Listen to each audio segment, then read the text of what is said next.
Welcome back बच्चों, स्वागत है आपका नॉलेज हैंगआउट में। और आज हम हैं अपने प्रिंसिपल ऑफ मैनेजमेंट के सेकंड वीडियो में।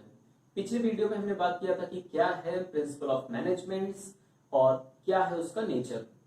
आज जो टॉपिक पे हम डिस्कशन करने जा रहे हैं वो बताता है कि क्या है प्रिंसिपल ऑफ मैनेजमेंट की इंपॉर्टेंस। बच्चों, हर वस्तु की अपनी अपनी एक उपयोगिता होती है, कुछ ना कुछ उसकी उपयोगिता होती है, कुछ ना कुछ उसकी इंपॉर्टेंस होती है। तो क्या है प्रिंसिपल ऑफ मैनेजमेंट की इंपॉर्टेंस एक ऑर्गेनाइजेशन के अंदर, आज जानते हैं उसको। तो पहला पॉइंट है कि providing managers with useful insight into reality.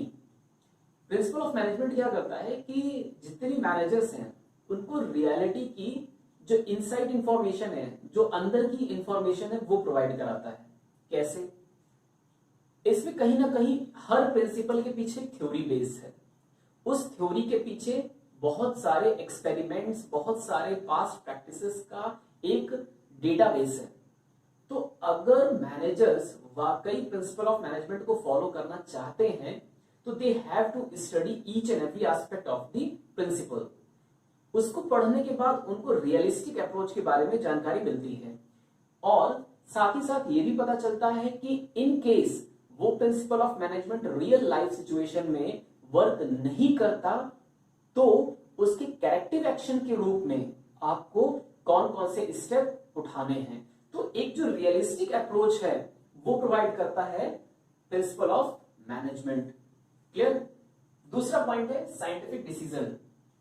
जितने भी प्रिंसिपल ऑफ मैनेजमेंट बनाए गए हैं, जैसा कि मैंने बताया कि ये फंडामेंटल ट्रूथ है एक तरह के, क्योंकि ये बहुत सारे एक्सपेरिमेंट पर बेस्ड है, इंट्यूशंस पर बेस्ड नहीं है। इंट्यूशन का मतलब होता है कि अगर मैं ऐसा कर दूं तो ऐसा हो जाएगा। ये जो हो जाएगा ये इंट्यूशन है। क्लियर? लेकिन 2+2 करने पर 4 आएगा, ये सबको पता है। क्लियर है? तो ये साइंटिफिक अप्रोच होता है। ये आपको एक कह सकते हैं कि एरिया ऑफ एक्शन डिफाइन कर देता है कि अगर आप इस प्रिंसिपल को अप्लाई करते हैं तो आपकी ऑर्गेनाइजेशन में ये चीजें होंगी। ये एरिया ऑफ या प्रीमाइसेस डिफाइन कर देता है आपके एक्शंस का। तो एक तरह का साइंटिफिक अप्रोच है, ये साइंटिफिक डिसीजन मेकिंग में हेल्प करते हैं प्रिंसिपल्स ऑफ मैनेजमेंट, बिकॉज इनका खुद का जो बेस है, इनका खुद का जो बैकग्राउंड है वो साइंटिफिक है। क्लियर? अगले पर आते हैं, optimum utilisation of resources and effective administration. Definitely इसकी मैं 2 पॉइंट बताना चाहूंगा। पहला, जितने भी प्रिंसिपल्स ऑफ मैनेजमेंट हैं ये सारे वर्क ओरिएंटेड हैं। पहली चीज, वर्क ओरिएंटेड है तो ऑब्वियस सी बात है कि किस काम को कितने बेहतरीन तरीके से किया जा रहा है ये इसमें बताया गया होगा, या किसी काम को करने का जो बेहतर तरीका है वो इसमें डिफाइन किया जाता है। तो मैनेजमेंट की जो डेफिनेशन ही थी वो क्या थी? बेस्ट वे में काम करवाना, इफेक्टिव और एफिशिएंट वे में करवाना। तो जब आप इफेक्टिव और एफिशिएंट वे में काम कर रहे हैं तो इसका मतलब है आप क्या कर रहे हैं? Optimum utilisation of resources, effective administration की बात कर लेते हैं हम। इफेक्टिव एडमिनिस्ट्रेशन क्या होता है? अच्छा चलिए वो भी छोड़िए, आप एडमिनिस्ट्रेट किसको कर रहे हैं? तो जाहिर सी बात है एक ऑर्गेनाइजेशन में आप इंप्लॉयज को एडमिनिस्ट्रेट कर रहे हैं, इसका मतलब ह्यूमन बीइंग को कर रहे हैं। और जो प्रिंसिपल ऑफ मैनेजमेंट है उसका नेचर जब पढ़ा था तो मैंने बताया था कि जो बिहेवियरलिस्टिक अप्रोच है इसका, ये सबसे इंपॉर्टेंट है, क्योंकि प्रिंसिपल ऑफ मैनेजमेंट बनाया ही गया था ह्यूमन बिहेवियर को इन्फ्लुएंस करने के लिए। तो अगर आपको पता है कि ह्यूमन बिहेवियर को कैसे इन्फ्लुएंस करना है या उनको कैसे डायरेक्ट करना है, उनको कैसे गाइड करना है, तो आपका एडमिनिस्ट्रेशन कैसा हो जाता है? इफेक्टिव हो जाता है। तब आपके जो ऑर्गेनाइजेशन में डिस्प्यूट की सिचुएशन से वो मिनिमाइज हो जाती हैं, या कहूं तो खत्म हो जाती हैं। क्लियर? अब पर्सनल ग्रीवियंसेस तो हर ऑर्गेनाइजेशन में होते हैं, पर्सन टू पर्सन डिफर करता है वो। तो अगले पॉइंट पे बढ़ते हैं। अगला पॉइंट है meeting changing environment requirements. Principal of management क्या करता है? आपके ऑर्गेनाइजेशन को एक डायनामिक शेप प्रोवाइड कराता है, या कह सकते हैं कि एक डायनामिक एज प्रोवाइड कराता है, जिससे कि आप अपने बिजनेस इन्वायरमेंट में होने वाले चेंजेस को अडॉप्ट करने के काबिल बन जाते हैं। क्लियर? जैसे एक छोटा सा एग्जांपल, प्रिंसिपल ऑफ मैनेजमेंट में एक बहुत एम्फेसाइजिंग चीज है कि आप अपने वर्कर्स को ठीक है ना, ये आपके जो सबऑर्डिनेट्स हैं आप उनको अपना पार्ट समझिए। लाइक आप ये मत समझिए कि वो वर्कर हैं, हम टॉप लेवल मैनेजमेंट है। अगर आप उनको अपना साथ समझते हैं, अपने साथ समझते हैं, अपना पार्ट समझते हैं, तो they will feel like that yes we are working in our own organisation. उनको भी बिलोंगिंगनेस की फीलिंग आएगी। अब मान लीजिए किसी सिचुएशन में, या मान लीजिए डिफ्लेशन की सिचुएशन आ गई, मंदी का दौर चल रहा है, in that case they will help you out. आपको मुसीबतों को कब, जो मुसीबतों का पहाड़ टूटने वाला है ना, उसमें वो आपकी मदद करेंगे, आपके साथ खड़े होंगे। या मैं कहूं कि टेक्नोलॉजिकल चेंज हो गया कोई, अब बहुत से एम्प्लॉयज उसके लिए विरोध करेंगे कि नहीं नहीं भाई साहब हमको टेक्निकल सीखना ही नहीं है, पुरानी मशीन पे काम कराओ, या ये चीज चेंज करो, वो चीज करो, दुनिया भर की बवाल खड़े करते हैं यूनियन वाले। लेकिन if they have the feeling of belongingness, then what will they do? They will adopt that change and start modulating themselves and start changing themselves. Clear? तो ये चीज होती है पहला एस्पेक्ट, ह्यूमन बिहेवियर पे ही मैं बात कर रहा हूं। अभी मैं ऑर्गेनाइजेशनल एस्पेक्ट पे नहीं आया हूं, अब मैं आ रहा हूं ऑर्गेनाइजेशनल एस्पेक्ट पे।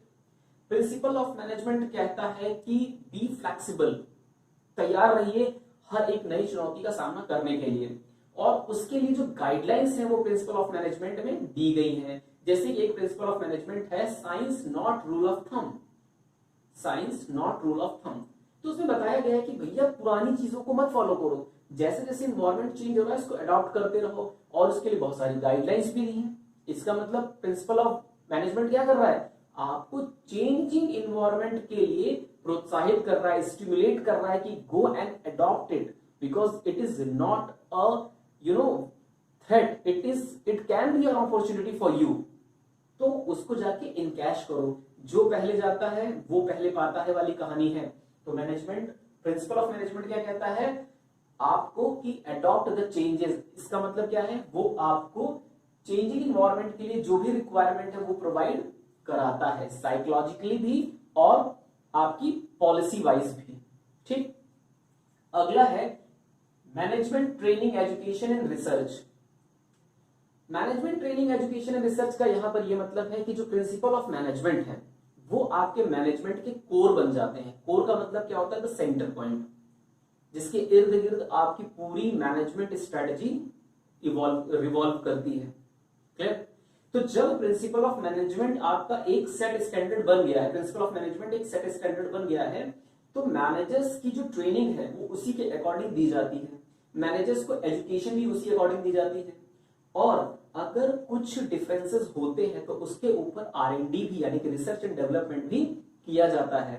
तो प्रिंसिपल ऑफ मैनेजमेंट जो होता है ये आपको एक बेस, एक स्टैंडर्ड, एक कोर प्रोवाइड कराता है आपके मैनेजमेंट के लिए। अगला पॉइंट है फुलफिलिंग सोशल रिस्पॉन्सिबिलिटी। जो बिजनेस सोशल रिस्पॉन्सिबिलिटी को सेटिस्फाई या फुलफिल नहीं करते हैं वो ज्यादा दिन तक सरवाइव नहीं करते हैं। ये बहुत पुरानी और बहुत फेमस थ्योरी है। क्लियर? तो क्यों जरूरी है सोशल रिस्पॉन्सिबिलिटी फॉलो करना? भैया सिंपल सी बात है कि अगर आप सोसाइटी को खुश नहीं रख रहे हैं तो आप ज्यादा दिन अपना बिजनेस ऑपरेट नहीं कर पाएंगे। कारण उसका सिर्फ एक है, क्योंकि बिजनेस आप वैक्यूम में नहीं कर रहे हैं, बिजनेस आप उसी सोसाइटी में कर रहे हैं। और अगर आपको नाम कमाना है तो अपनी सोशल रिस्पॉन्सिबिलिटीज को एग्जीक्यूट करना होगा। तो प्रिंसिपल ऑफ मैनेजमेंट कैसे उसमें हेल्प करता है?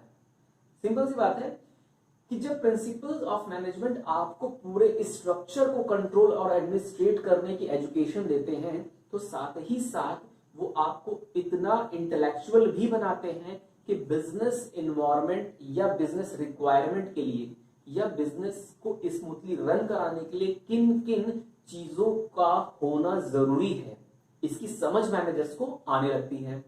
तो जैसे ही principle of management full fledged way में काम करने लगता है, managers start realizing that what are our social responsibility and how we can execute them in the best way so that it can result back in the benefit to the organisation. तो इस तरह से social responsibility को भी fulfil करता है आपका principal of management. तो सिग्निफिकेंस का मतलब क्या है? इंपॉर्टेंस। तो अगर क्वेश्चन आ जाए कि व्हाट आर द सिग्निफिकेंस तो कंफ्यूज मत होइएगा या क्वेश्चन लिख के आ गया कि व्हाट आर द इंपॉर्टेंस, दोनों एक ही चीज होती है। क्लियर?